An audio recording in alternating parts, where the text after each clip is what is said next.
Have you questioned anything today? If yes is your answer, then you're in the right echo chamber. The purpose of the Take Out podcast is to challenge biases and assumptions, back new ideas and perspectives, identify areas of improvement, and cultivate a sense of responsibility. We shall be looking at this from an experiential outlook of our normal day to day lives. I will be your host, Larry aka Ogesh. There are seven spheres of influence, namely family, religion, education, media, arts. Yeah, and they are powerful tools that shape culture and consequently are used to rule over society.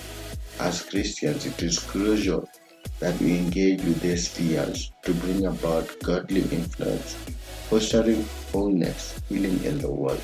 By doing so, we can help cultivate a generation that reflects Christian values and principles and are thereby Christian. Now, today we will look at the sphere of family.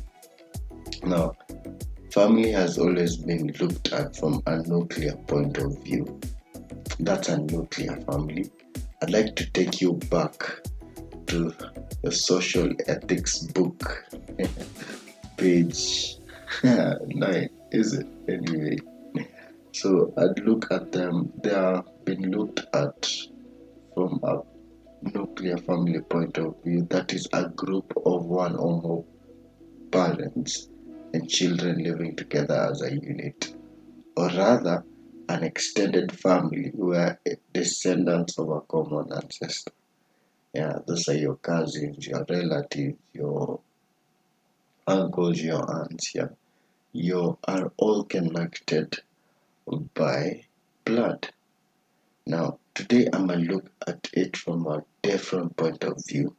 I'm look at it from a point of significance of a group of people who are united by certain convictions and common affiliations. I'd really love the tagline of this podcast to be family. Yeah, and it should be family centered. I believe everything concerning relationships begins with friendships, then grows into something bigger. Maybe till the hallmark of relationships, which is the soulmate status. But now, for you to achieve anything great in this particular sphere, you must be in the right environment. Just as plants grow well in the right environment, so do you. Now, we need to be intentional about being in the right environments. Yeah. And there are so many reasons why, but I think the most important is um, you just build the right networks and you basically have the right conversations, and this too put you into the right trajectory. Yeah, right trajectory into what you consider doing. Yeah, and here's the thing, fam. Being intentional is that you must understand that when you come into a room, you really have to build or invest in the right kind of relationships because they give you opportunities that you didn't think you ever needed. Yeah. And one thing that is also awesome is that you gain access to what you need for things to be done. Yeah. Sometimes you always think that you have to buy this thing. No, you can get it through just access of interacting with people who are from or have something that you don't have. Okay. And it also gives you insights and reflections necessary to your journey. Remember that no occurrence is by mistake, it's designed. I believe relationships can steer you to the roadmap of your purpose. Yeah, so I'm gonna look at the Bible in Romans 8:28, and it says, "And we know for those who love God, all things work together for the good of His people, for those who are called in accordance to His purpose." So realize that your friends can steer you into your purpose. So that's why it's very important to have the right friends because they can steer you away from your purpose. Yeah. So realize that the biggest decisions you make are always aligned to your environment. Yeah, because your environment is what you consume. What you see as normal in your environment might not seem normal to another person. Just basic that you have experienced a different environment altogether.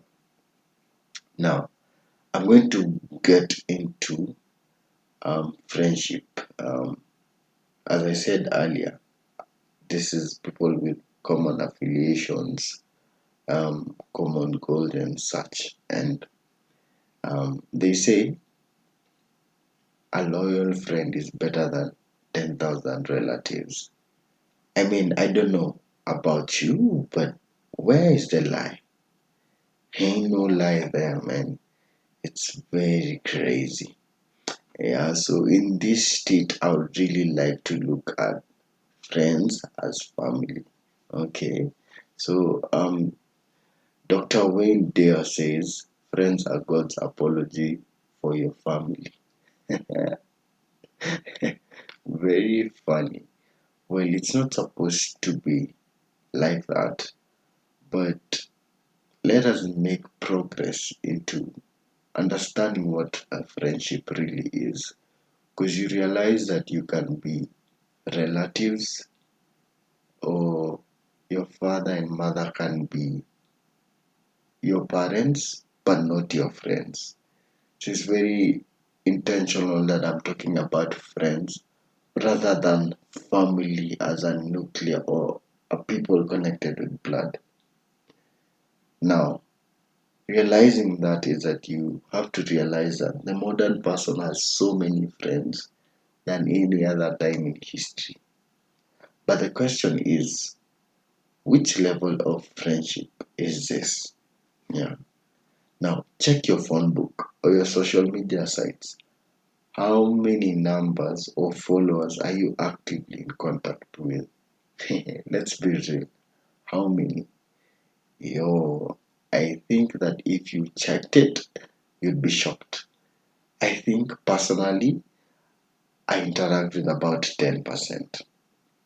Now, in this social media era, despite the name social being used, it is a major contributor to the decrease in live interactions.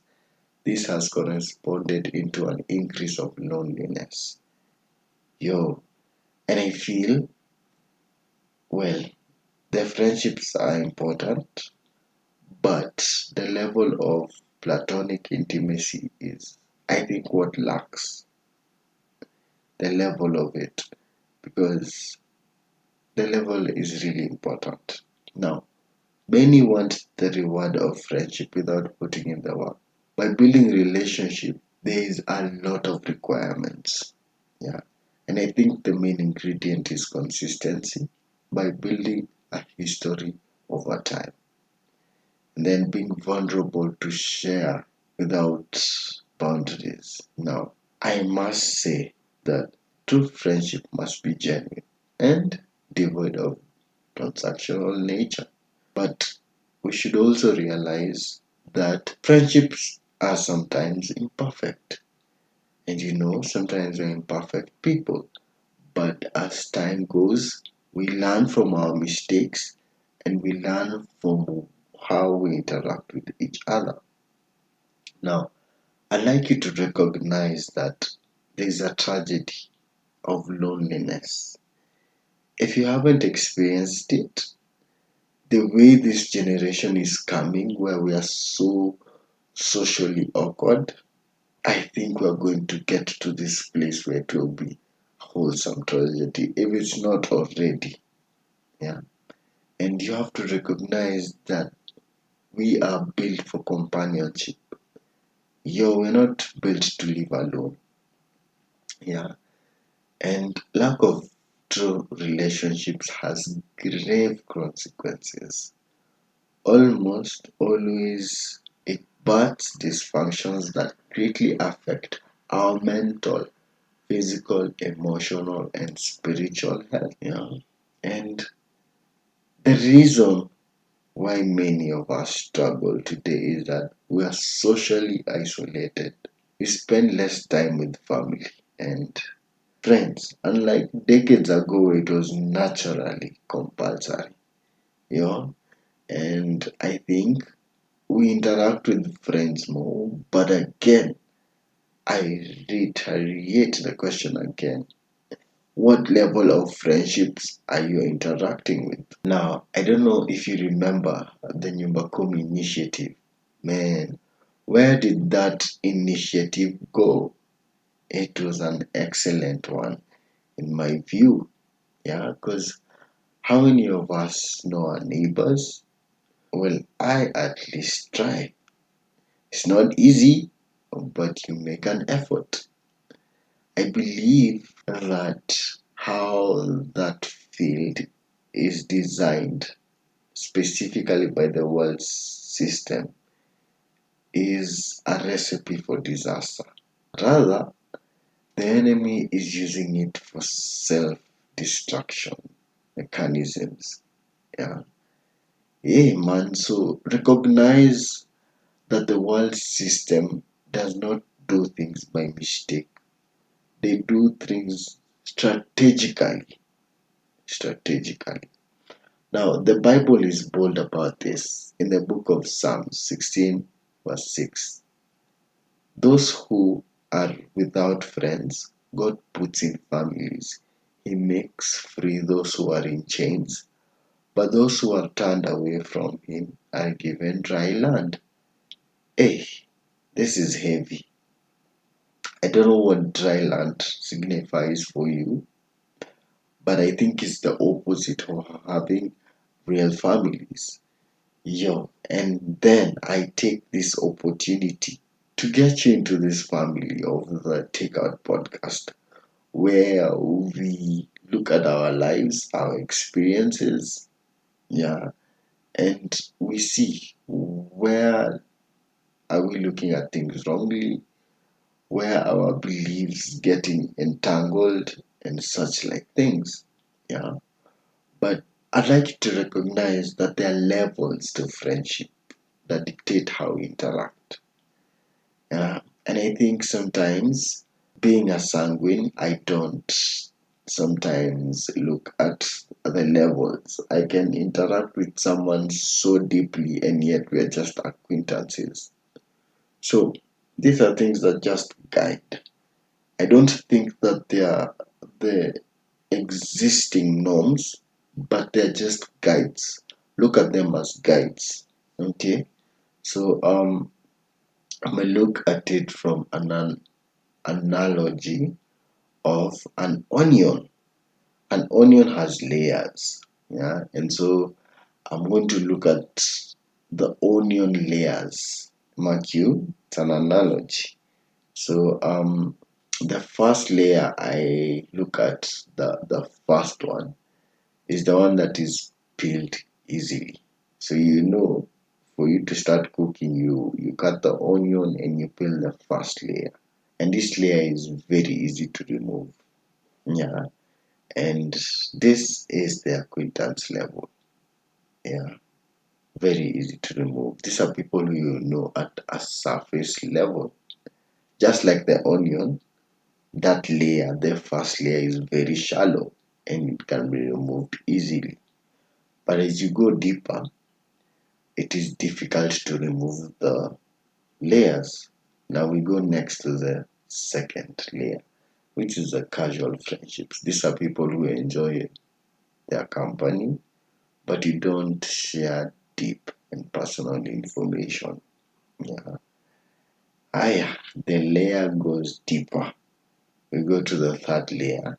These are friends with whom you share a strong bond. You trust them, you confide in them, and you seek their advice. So you know that's a bit deeper. Let's go deeper.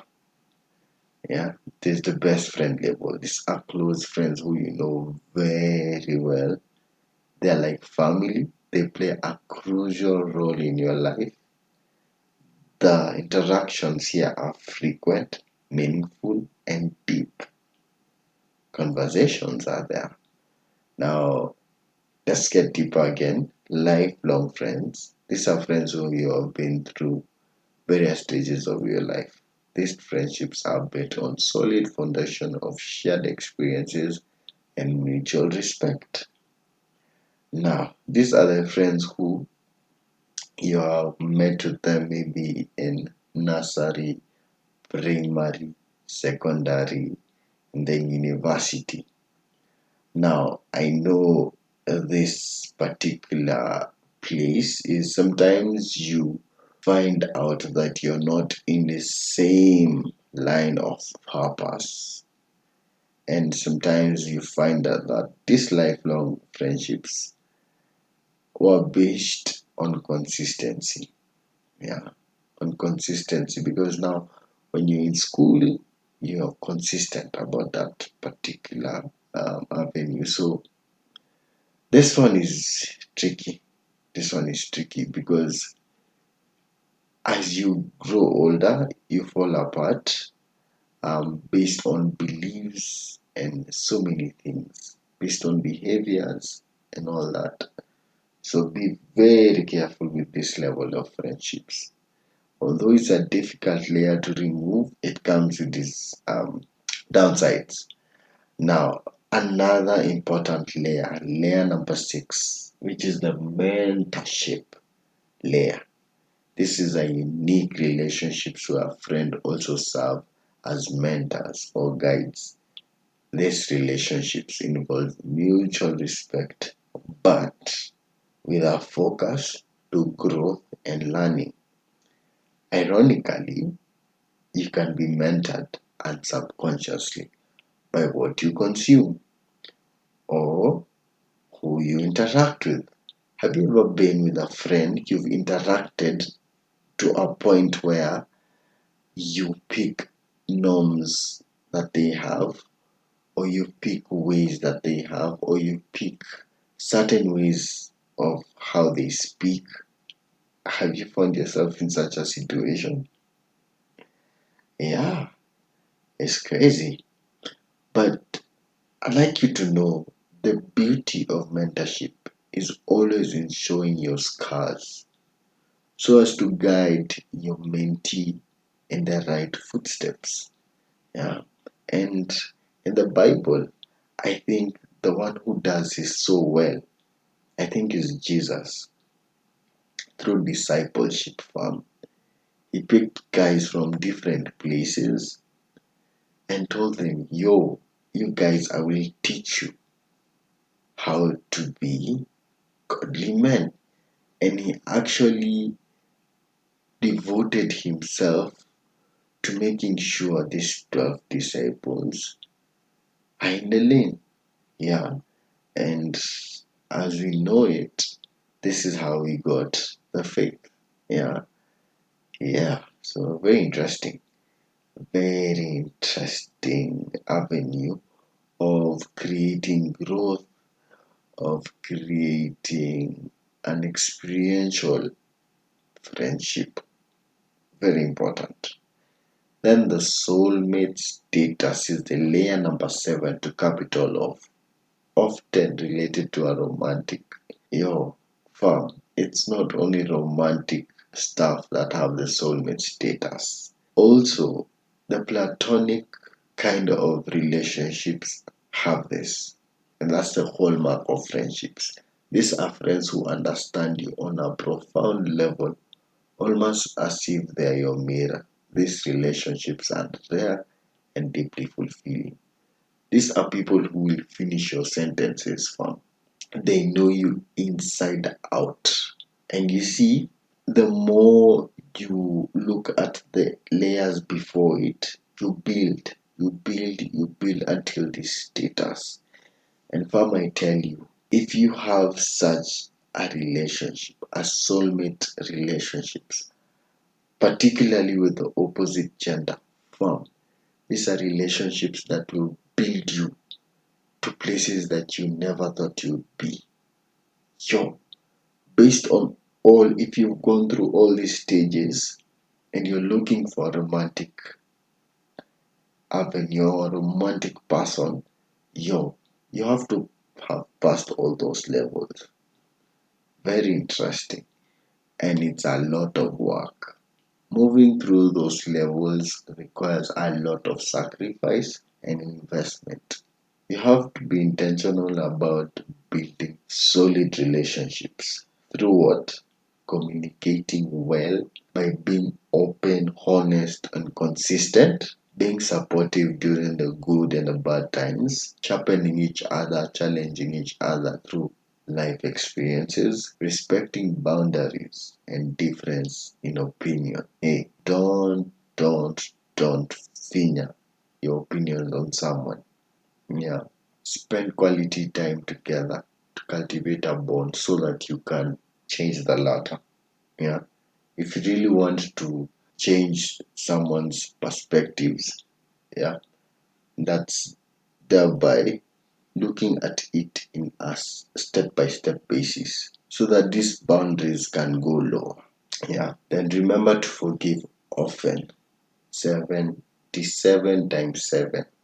Realize that relationships are two-way traffic. Both parties should contribute to the relationship. Well, you can go beyond, but realize that it's a two-way traffic. Even if you go beyond, you can only go beyond to a certain point. This will build fulfilling, meaningful, and lasting relationships. Yeah. So, I'll go get to the Bible now. Very interesting story that I'm gonna be highlighting, and this is the story of David and Jonathan. Now, the world systems have used this thing very badly, but I want you to understand that the relationship they had is beyond lovely dovey manenos, as I said in the soulmate level. These guys were so real to each other, man. Achana na hii paragasha of people saying ati they were gay. What is that? If you read this story deeply, you will see very different things. Now, understand that all these levels of friendships should be based on love. As the second greatest commandment says, love thy neighbor as you love yourself. And understand love, by the way, from the First Corinthians 3 verse to 4. Okay, it says, I think I remember part of it. It says, love is patient, love is kind, love is not boastful, love is not self-seeking, and so much more. If you understand love from that point of view, it's gonna be heavy for you. Yeah. I'm going to look further into the Bible lens, but I'm careful to understand that not all of us look at the Bible as a guide or consider it as the way of life, but I beseech you to look deeply into it. It's a record of documented relationships between God and His people. It backdates 4,000 years ago, but seems to be relevant today. Very few things can go through the test of time like the Bible has. If you are a consumer of culture, you recognize that so many things that we are being told have faded away. But this one is still relevant. In this subject of relationships, through a family perspective, I doubt you can talk about relationship without talking about the one who designed it. With that said, let me dive back into the topic because if I go with that tangent, we will be here for a very long time. In John 15:13, it says, there is no greater love than someone who is willing to die for a friend. Yo, such a deep scripture. But I don't think it means dying in the literal sense, because only Jesus can do that. Fam, hey, I don't think we are able to do that. But if your friend is Jesus, then you can die for him. Yeah.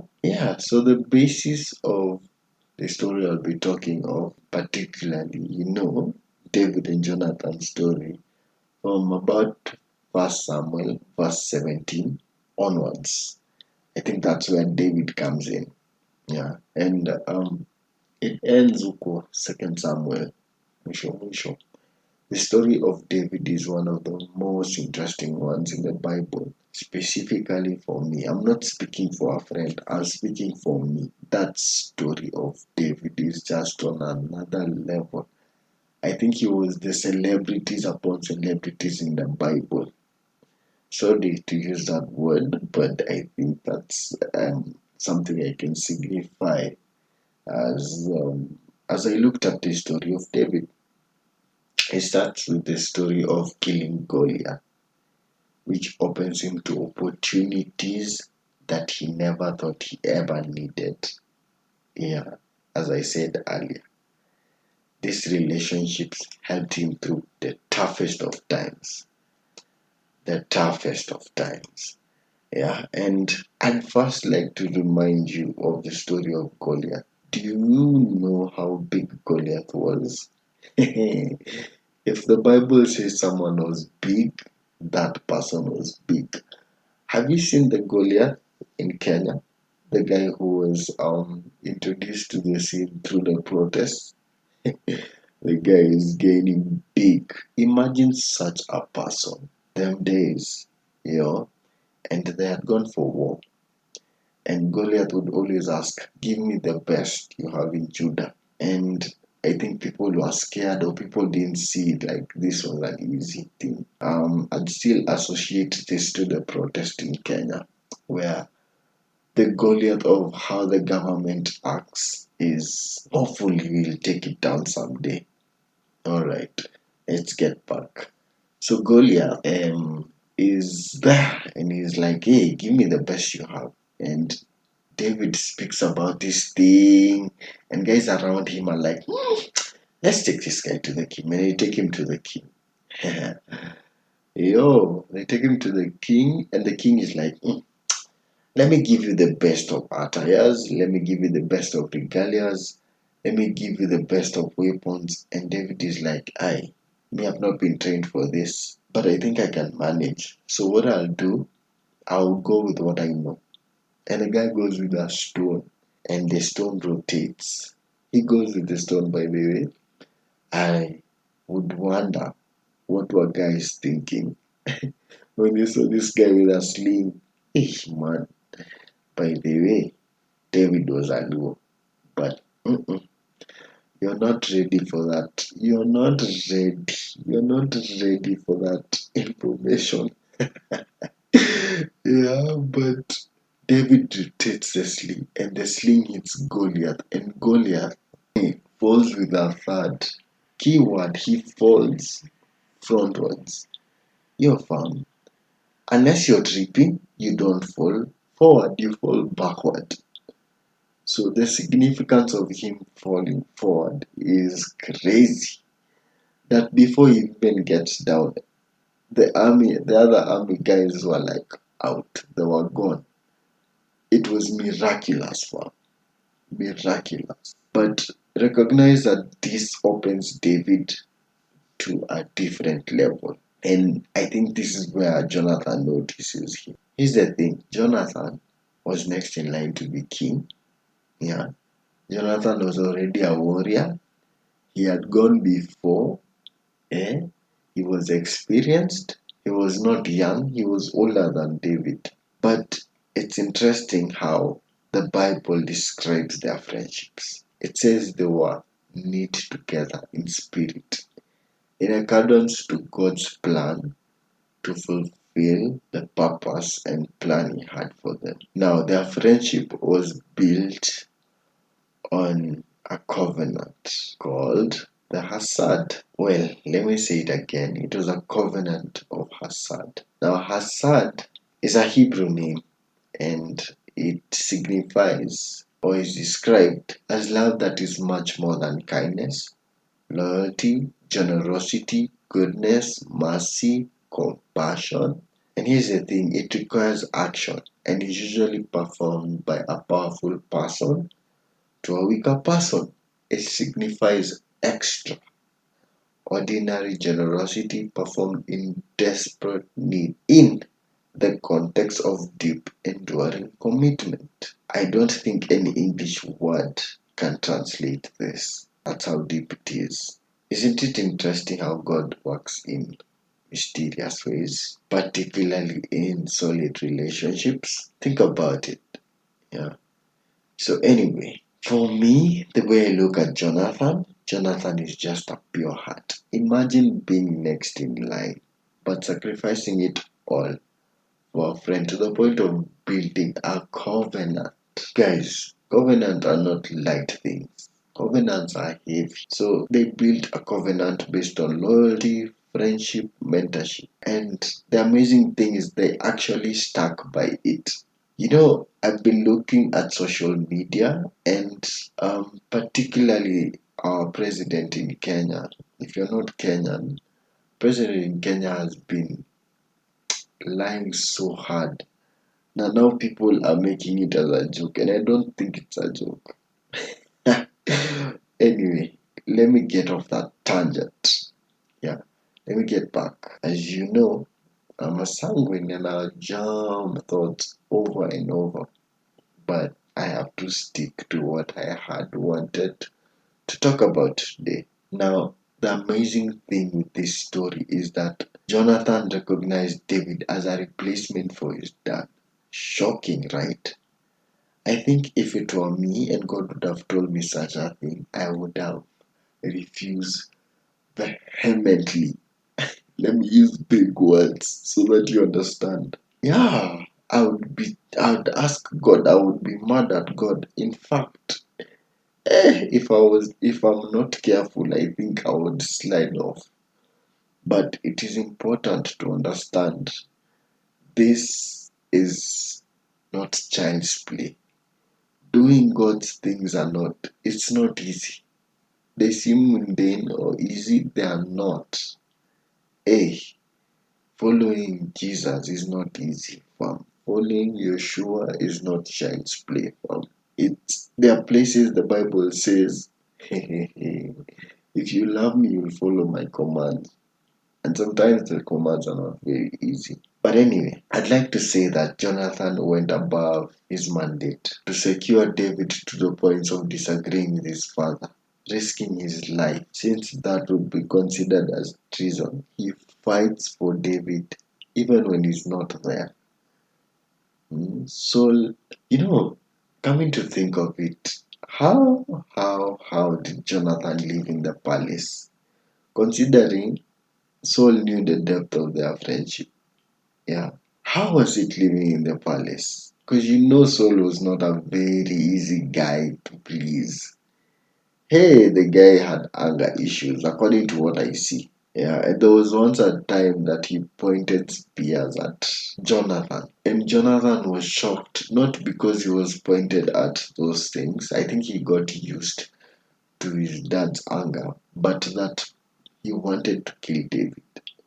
And it's interesting how the guy who God has told you will take your mantle, you encourage him to be steadfast to the promise of God. Not easy, let me tell you. David, by the way, in another season was stronger because he had so many opportunities to kill Saul. By the way, recognize that Saul he wanted to kill David for so long. Man, you guys, imagine 13 years running away from your enemy. And actually, your enemy, the son, is your best friend. Yeah, but the end of the story, well, is painful how Jonathan dies. He dies in war together with his father and part of his family. And when David learned of this, he wept so hard for the soulmate that had left. He later took care of Jonathan's son. This word is hard, but I'll say it either way. Mephibosheth. And I think they live happily ever after. Yeah, I don't see any trouble beyond that. And the reason why kings will not allow such a situation to put the son in such a situation is that the person can take kingship away from you. But we don't see a story continuing in this end. But even at the time of death, it's crazy that David actually stuck to the covenant. Recognize that it's a different space. Yeah, it's a different outlook if we look at it in an experiential level. Because now he doesn't have to go through it and do it till the end, but he does it. Which begs the question, are your relationship covenant based or convenience based? Don't be quick to answer. Examine yourself deeply. Yeah. And the last question I'd really like to ask you is, who are you a Jonathan to? Or rather, do you have a Jonathan? If you don't, seek one today. Yeah. So thank you. That was the family sphere. See you on the next one. We'll still be on this family sphere for a while, like a month. And then we'll go to the other spheres. Each sphere will be taking a month. So see you on the next one. Thank you for listening. Yeah. God bless you.